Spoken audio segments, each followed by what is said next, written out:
Welcome back, folks. Today we have a new guest, and she has been recruiting since she was in college. Her first experience was when she volunteered into it, and then she fell in love with it.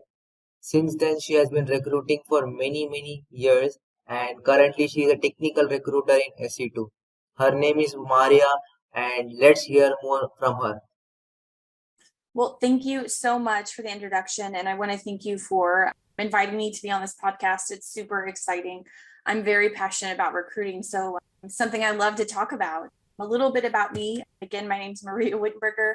I am a senior technical recruiter for SE2, and I absolutely love what I do. I didn't start doing this in college. It's not something I had in mind, but it's something I came across and absolutely love. So, Maria, what is your story? Interestingly, you started from college. Everyone should now know that. What's your story? How did you begin your journey? Yeah, so I have a master's degree in biology. So Wow. it's not exactly human resources, but how it started, I worked at a college. I was teaching and I loved it. I was passionate about it. And then they asked me to help with a recruitment event. And I'm like, okay, happy to help volunteer. And I fell in love with it. Getting to talk to eager students who are excited about their future and talking about careers, it just lit a spark in me. I absolutely loved it. So I eventually transitioned into a college recruiter role. I did that for many years. And again, very passionate about that. I love working with college students, both traditional and non-traditional college students. And I did that for many years. But I really wanted more. I really wanted to grow. And I knew that bug of recruiting, was something that I really wanted to do. And I made the transition a few years ago into recruiting for careers versus colleges. And that's where I've been ever since. Interesting that you began in college, then you had a PhD in different domain, and then came back to recruiting. Interesting enough, I guess that you might have the both sides of recruiting as well as biology, and using it in some form of fashion in recruiting as well. Yeah, I agree. It's flexing a lot of the same muscle. College recruiting and career recruiting, it's about people really having open ears and listening to people and what they're wanting to do and help them get to those and achieve those dreams. So yeah, absolutely agree. So can you tell us about your company? What does SE2 does? What is its daily routine? Yeah, so SE2, we are a technology company and we build end-to-end technologies for life insurance and annuity companies. So we build the software that not only the employees use, for our clients, but also for their customers as well. We also support them operationally. So we have a lot of big contracts, and life insurance and annuities are so important. They can be absolutely life-changing. So being able to help and support companies be more accurate, efficient, and just overall effective with their processing is something that we are very excited about being able to do. Interesting, nice. I guess insurance means you have done recruiting in insurance as well. Is that what you're trying to say? No, so we don't sell the insurance. We build the platforms that the insurance companies use. So again, digital products, nothing physical off the shelf, but we don't actually sell the insurance. We build the software that the companies who sell the insurance use. Okay. What do you think is the hardest part about your recruiting? Oh my gosh, right now it's sourcing. Obviously, I'm a tech recruiter. I do some operations recruiting as well, but just finding candidates. Once I find them, definitely I'm great about building that rapport, building up SE2. I really believe in our, company mission and our values and our amazing benefits. So once I find a candidate, that's the easier part. But right now, sourcing tech talent is tough to find right now, specifically for some of our harder to find positions. There is a scarcity of candidates who are right for the job, and the job openings are more, right? Yeah, that's exactly it. For every 2-3 jobs you have, there might only be a handful of candidates that can fit that role. So yes, if you are thinking about getting into the tech industry, now is the time. Is there any common misunderstanding about the interview, or is there anything that a candidate always does wrong in an interview? I don't think it's wrong. I think they need to focus on doing what's right. And this is my motto. If I talk to a candidate, especially a junior candidate, and I can tell they're extremely nervous, I let them know that I want it to be them.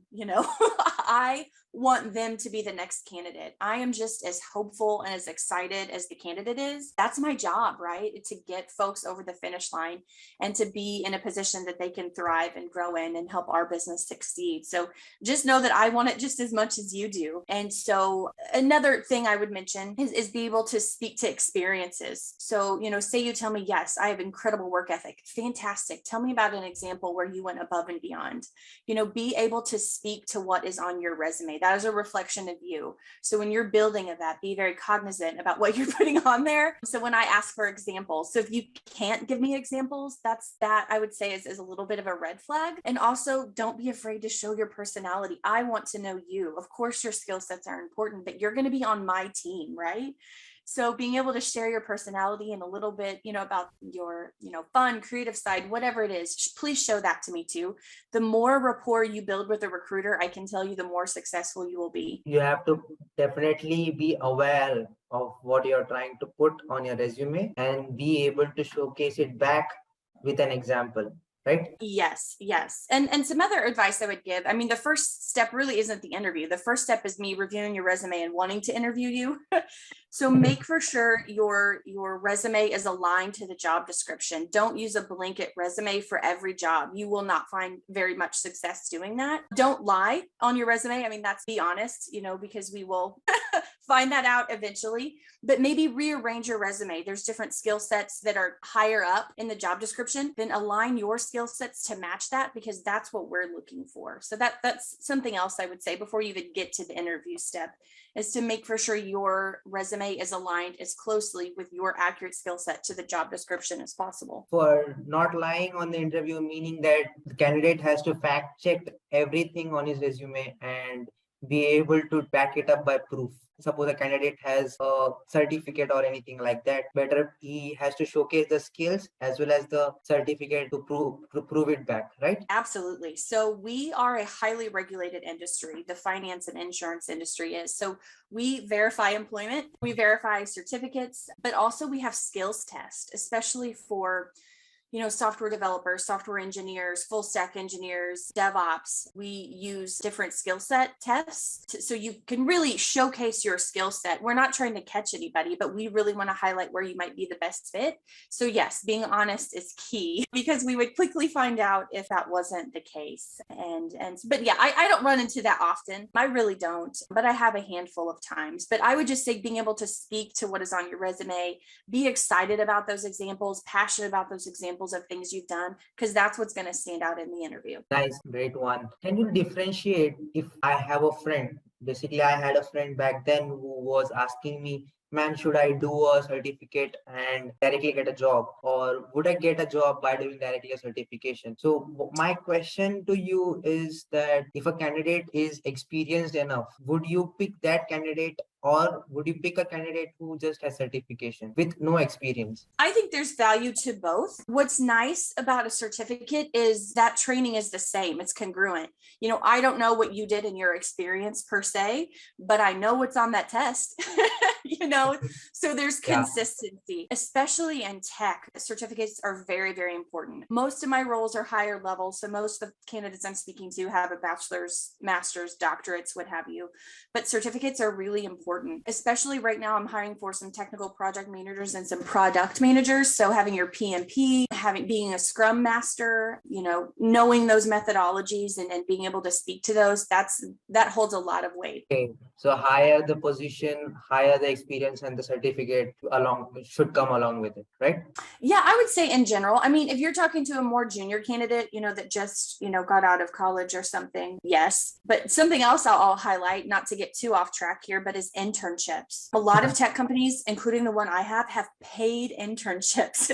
And it doesn't have to be just after your senior year. So even after your freshman year, start getting that experience. I know a lot of people struggle with getting that. Internships are an excellent way to do that. I can speak to SE2. We even have some remote internship opportunities, and a lot of them are paid. And that's going to really help you, have that trajectory of success of getting, further interviews if they don't decide to keep you. which they very well might. Think that the candidate should definitely try for interviews, meaning get practical experience before even trying to apply for a job. Interesting Yeah. point, Maria. Interesting point. Mm-hmm. If you're recruiting sometime in the game and you come across a candidate who is not on the par of the job, and you want to deliver a negative news or that tell him that he's not been selected, so how do you deliver that? Tough news is hard. Nobody wants to give it and nobody wants to receive it. I think leading with kindness is important, leading with empathy, but also being direct. You don't want to beat around the bush too much. So being direct, thanking them for the time, even some coaching skills.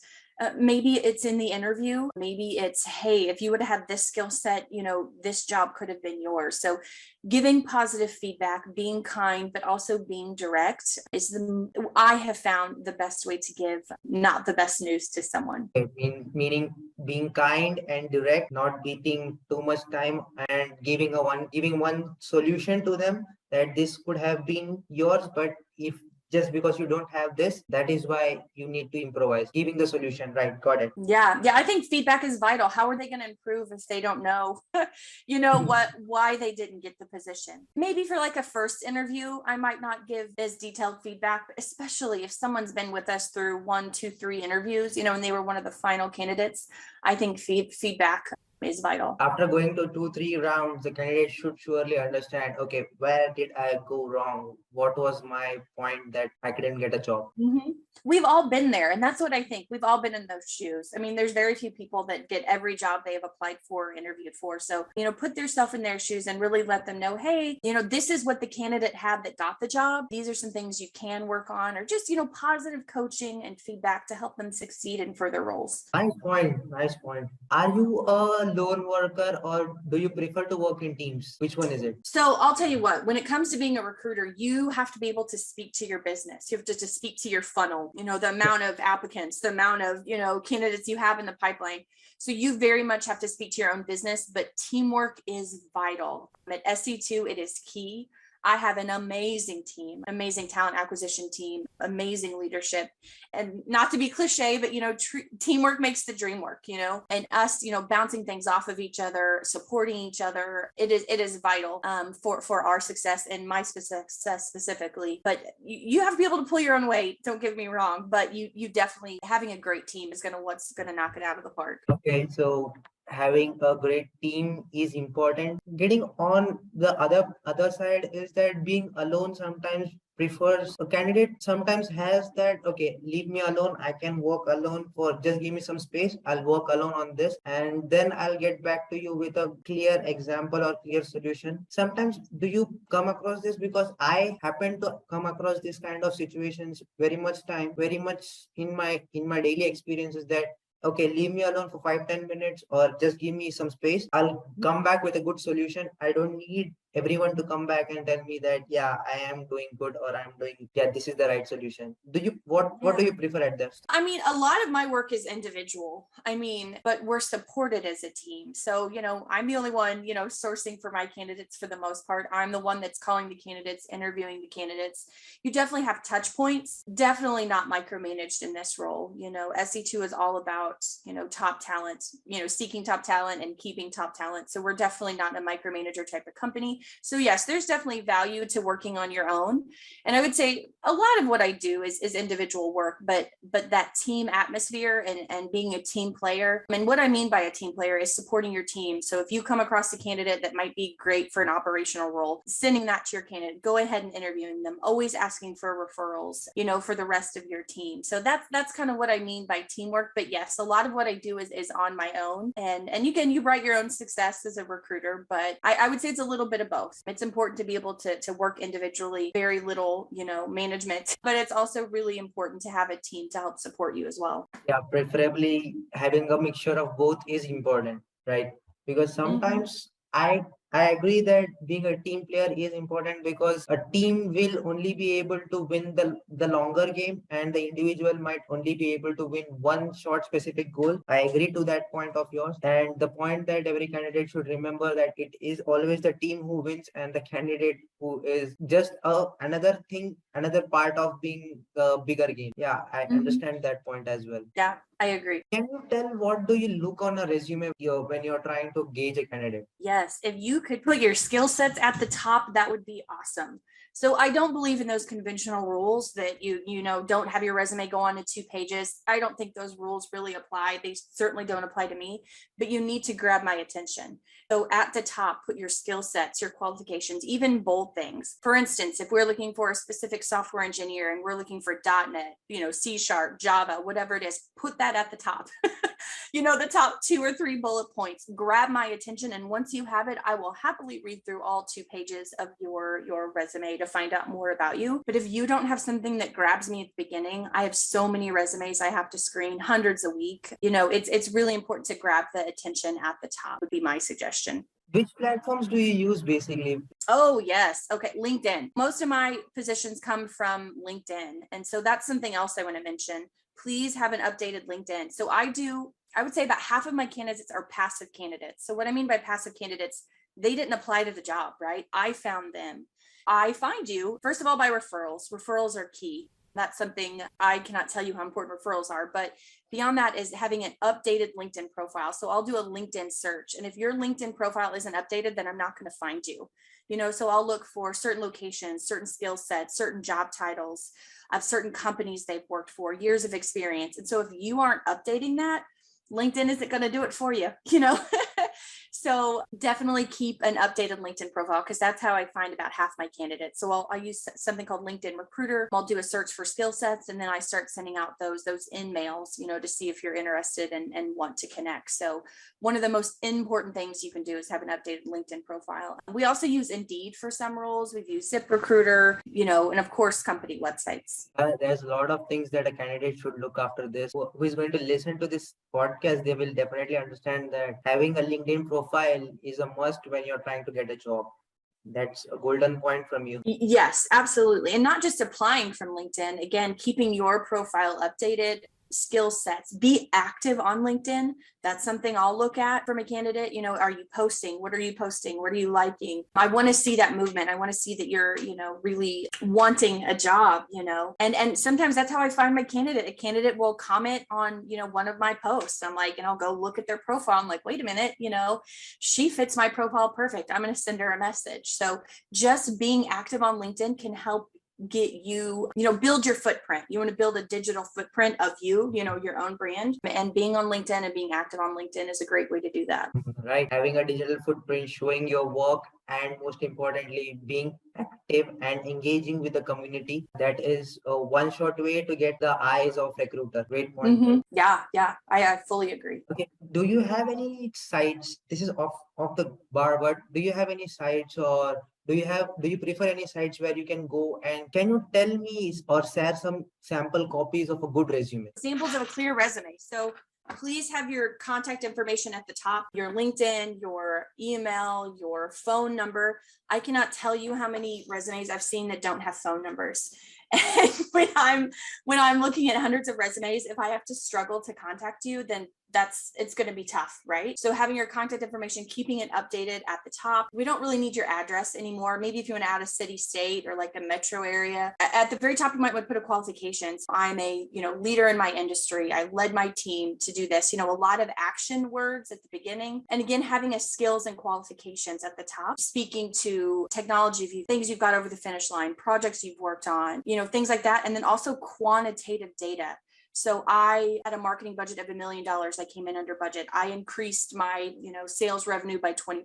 I came in, 20% under my timeline for my quality testing. Having those qualitative things will grab my attention. And then make sure, you have gaps in resumes. I know that's sometimes people worry about that. I don't worry about that as much, as long as you can speak to it. And that goes back to what we were talking before. That resume is a reflection of you. It's a mirror, right? So make sure it accurately represents you and that you can speak to it just like you could, talking about your favorite food.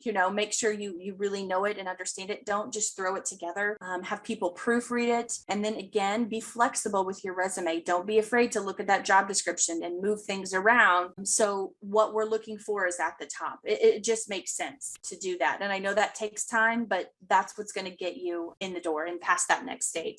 There is a lot of things that you just told, and it is very, very keen for everyone to understand on this point, that when you're trying to do a resume, build a resume, first thing is that you should be able to, recruiter should be able to contact you easily and immediately. So the contact information should be clear. Second, what you just told, that candidate should be able to showcase his skills on the top so that the recruiter is able to understand whether you are the right fit for the job or not immediate. Third, can you just reiterate on the third part where you said that qualitative measures versus quantitative measures? I came in under something. I couldn't get you on that. Can you just repeat that? Yeah. So quantitative data. So, I led a marketing budget of $1 million, or I increased productivity by 20%. I created a platform that saved, the company 30% and saved the company maybe $1.5 million in revenue. Really specific examples, that qualitative data, numbers,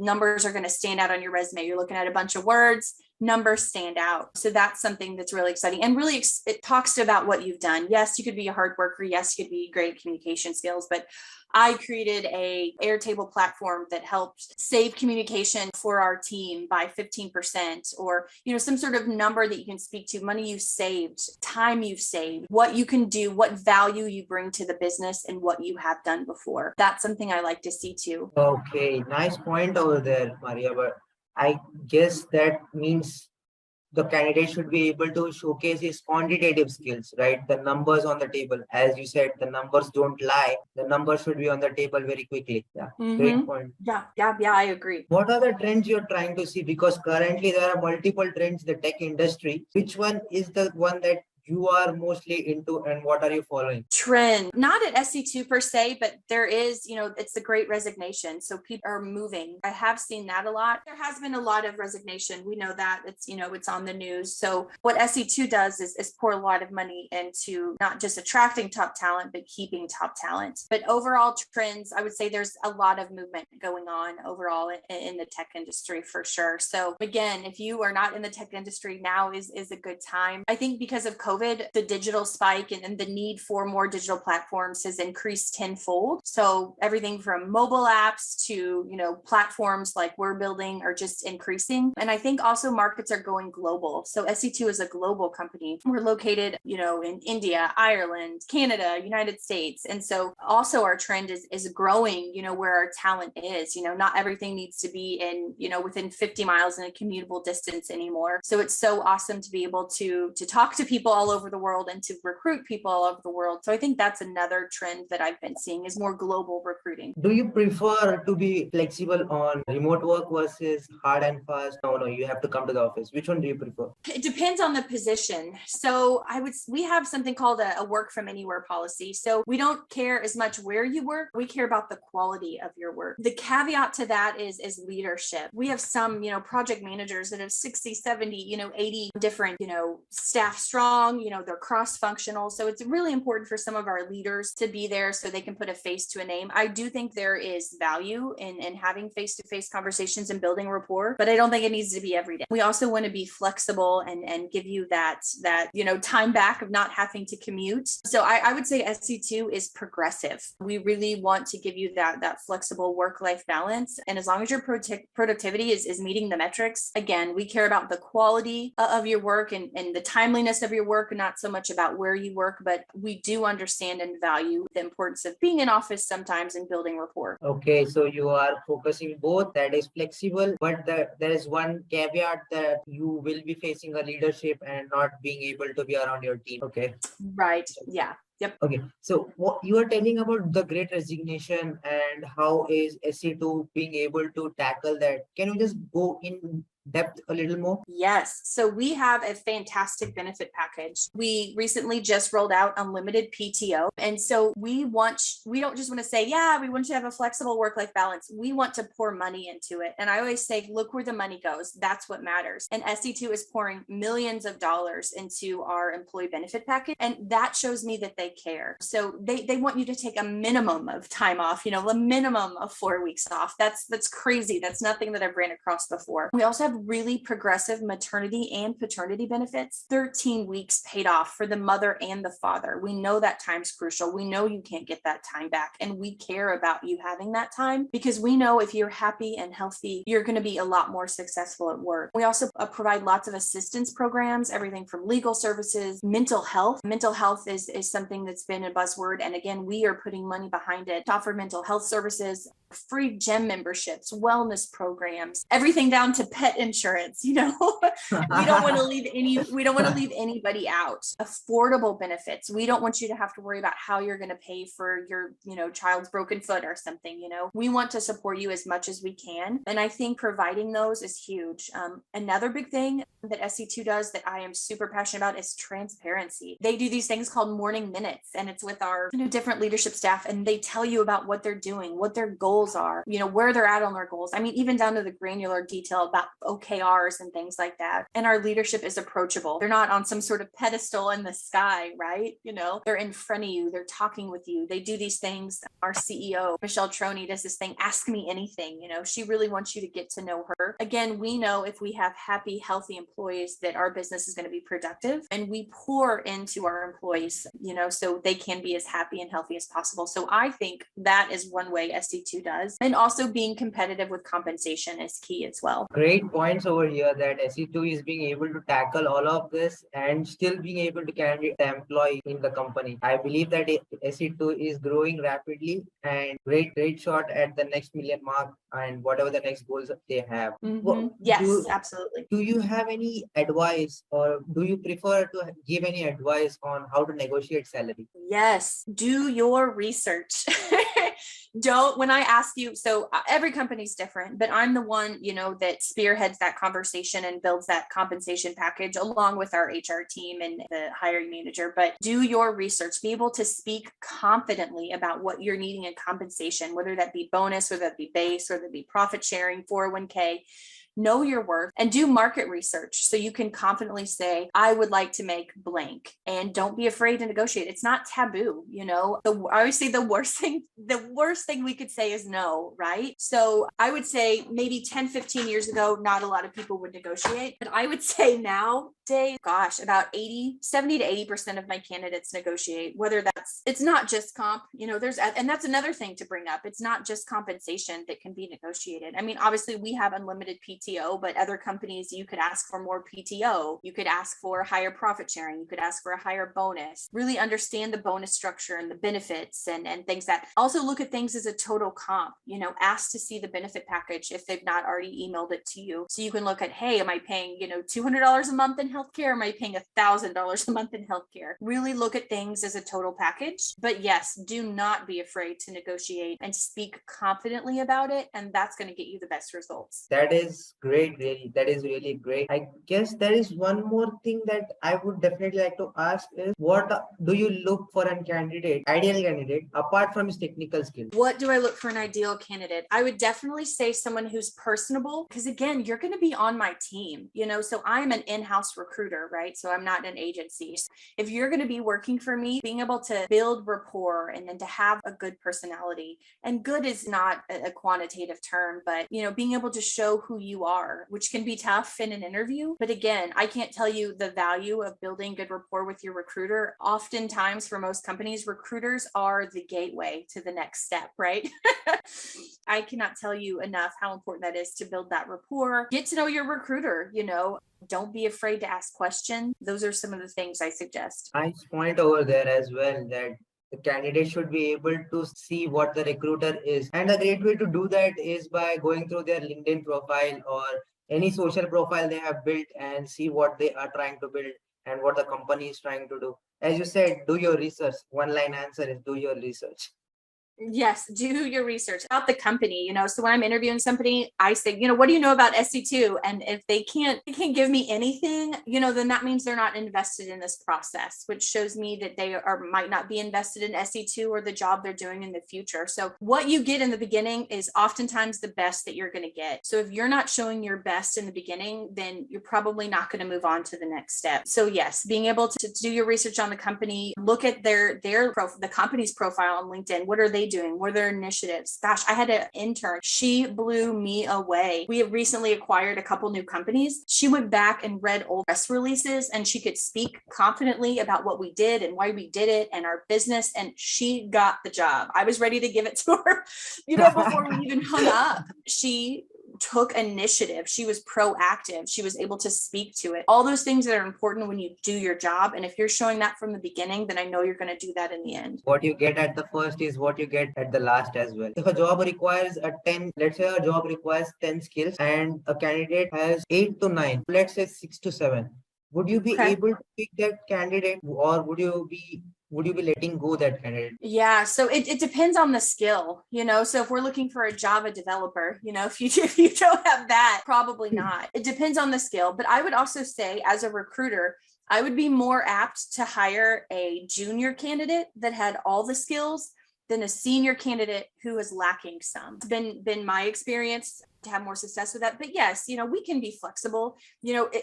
Showing that you're coachable, showing that you are excited to learn, showing that professional development is something that's important to you, being able to speak to that, and don't hide it. If they ask you about a specific skill set, be like, no, I don't have that now, but you know what, I've looked into these programs. I'm really excited about taking this online course. I'm excited to learn more. This is the research I have done on this subject. Again, don't hide it, be transparent, but be able to speak to it about what you want to do and how you can overcome that, or how you can get that skill in the future. Something I see a lot is our domain is insurance techs, fintechs. So somebody might have been a project manager for a different type of role, so they might not know the industry, but they say, hey, I've done research on this, or I'm excited to learn more. It's really all in how you phrase it. So to answer your question, yes, if they don't have all the skill sets, we could definitely be flexible as long as they show willingness to learn. And again, especially for junior candidates, we are not afraid to look at any different skill level if we think they're going to be able to get the job over the finish line. Interesting enough. I can take your point on that. I agree. But do you think that this is across the HR domain, or is this what SE2 only follows? That's a good question. It depends on your hiring manager, to be honest. It depends on the position. I think for an operational role, accounting, finance, there might be some more flexibility, but in the tech industry, it's a little bit more finite. It's a little bit more rigid. And like you said, you don't have to have 5 college degrees. You can get different certifications. Just showing initiative that you've done that, I think helps. But overall, I would say, yeah, they're willing to be flexible. Again, right now, everybody's seeking top talent. So I think people are becoming to be more flexible. I can encourage you, if you do not check all 10 boxes, apply to the job. Never know what else you might have. Or something else people don't realize is recruiters have a whole list of requisitions they're working. You might have found one job, but I might look at your resume and be like, you know what? She doesn't fit this role, but she fits this role. I cannot tell you how many times I've pivoted. Literally, I was looking at a software engineer. He applied to a software engineer background, but I noticed he had a huge finance background. Just hired somebody as an investment staff accountant that didn't apply to that role, So even if you aren't super confident, or maybe the requisition isn't even posted yet, right? Like, I know it's coming, like, hey, I know we're going to have this ad planned, but it's not posted yet. Apply to other jobs that are even similar, just to get your resume in front of those recruiters so they can start flagging and tagging those and have you be on their radar. Pivoting the job role and not definitely needing a particular type of role, but yeah, got it. Definitely keep applying, and keep applying. That is the one motto that anyone can follow when trying to get a job. Yes, you have to be, I would say, for every 10 to 20 jobs you apply for, you might get one interview. So think about that on a large scale. So that's hundreds of jobs, that you're probably going to have to apply for. What is the one thing that a candidate should be aware when he is trying to apply for a job with any company, not just SE2 or any other thing, just on a basic level, that one thing that is your advice to candidate? The one thing to advise the candidate when they're applying for jobs, again, beware of your digital footprint. So also think about other social media, make for sure, those are up to par and professional. Apply to a lot of jobs. I will tell you, bigger companies have bigger budgets, right? So they can promote jobs on LinkedIn, Indeed. And I mean, that costs thousands of dollars to do that. So also, I guess this is more of a sourcing technique about where to apply for. Go to companies' websites and apply there too. Not everybody has large budgets to do things like that. And when they're applying, again, make for sure that their resume is matching the skill set and the order that it's listed on the job description. That's what's going to catch the attention. And also realize it's not always them. When I'm on my third interview for a candidate, yes, the job's still posted, but you might meet the skill sets. But if I'm already at the third interview with the candidate, the likelihood of getting that position is going to be lower. So don't let it hurt your morale that you didn't get a job. Maybe it went to an internal candidate. Maybe we decided not to fill the role. There's a million different reasons of why you didn't get the job. Focus on you and why you are right for the job. Those are some things that I would suggest as well. Interesting enough, Maria. I would definitely like to have some rapid. Would you like to do that? Sure. What is the one book that you would recommend everyone to read? Oh my gosh, one book to everyone to read. Man, let me get back with you on that one. I have too many to think of. Okay, what is the one movie everyone should watch according to you? One movie everybody should watch. Oh my gosh. There was a movie, it was called The Giver.